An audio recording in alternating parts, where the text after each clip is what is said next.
Now, how far back is that midfielder? Just looking Alan held up in his own. He said, and Frank does that it's very difficult to break through that. So, well done, Martin O'Neill sets up.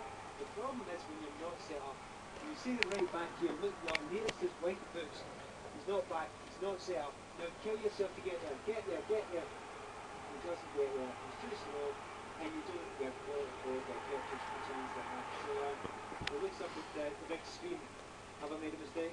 Oh, I think I have. And alongside Carlos Fuller, players that are coming in, looking for an opportunity to show the manager they just haven't gelled yet. And it doesn't look right in the back. You can see that. Thanks, Pat. Pat's in Hamburg. It didn't look any better here, and it didn't get any better. Stand 3-0 down half an hour into the game. Yeah, absolutely. I mean, you see how again, Villa give the ball away.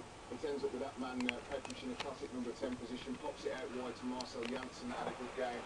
And Iogo whips in a first-time ball, so the Villa defence are always backpedaling.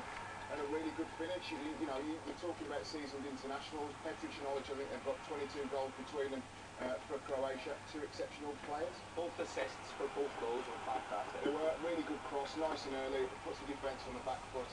As an attacker, you just go and stick your foot out. 2-0. Happy days. It goes to show.